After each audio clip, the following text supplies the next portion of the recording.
পহেলা April সিরিয়ায় ইরানি দূতাবাসে Israeli হামলার প্রতিশোধ হিসেবে ১৩ এপ্রিল পাল্টা ড্রোন ও ক্ষেপণাস্ত্র হামলা চালায় তেহরান।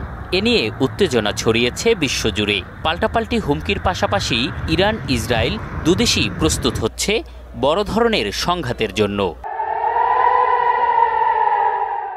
আন্তর্জাতিক বিশ্লেষকদের মতে এ সংঘাত শুধু দুদেশ বা মধ্যপ্রাচ্যেই সীমাবদ্ধ থাকবে না, এর নেতিবাচক প্রভাব ছড়িয়ে পড়বে বিশ্বজুড়ে। এই মাল্টিপোলারে ইউরোপ অতখানি না যতখানি এশিয়ান পাওয়ারগুলো, তার মধ্যে কোনো সন্দেহ নেই। চীন তো আছেই, তার মধ্যে ভারতও একটা বড় প্লেয়ার, তার মধ্যে নতুনভাবে আবার যোগ দিচ্ছে রাশিয়া, আর এখন আবার ওই অঞ্চলে নতুনভাবে যোগ দিচ্ছে ইরান।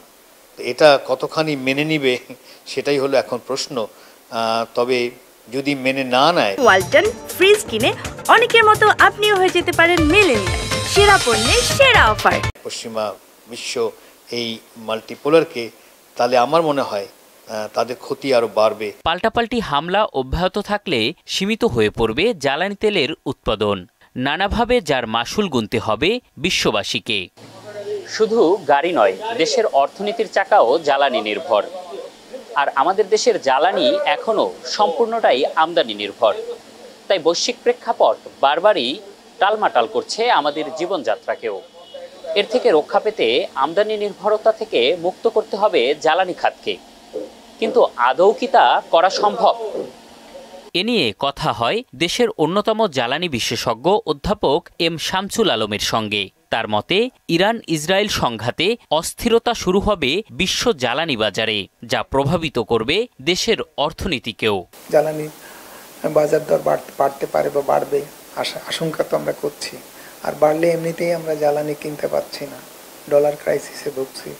আমাদের জ্বালানি নিরাপত্তা ট্রিমেন্ডাসলি হুমকির সম্মুখীন।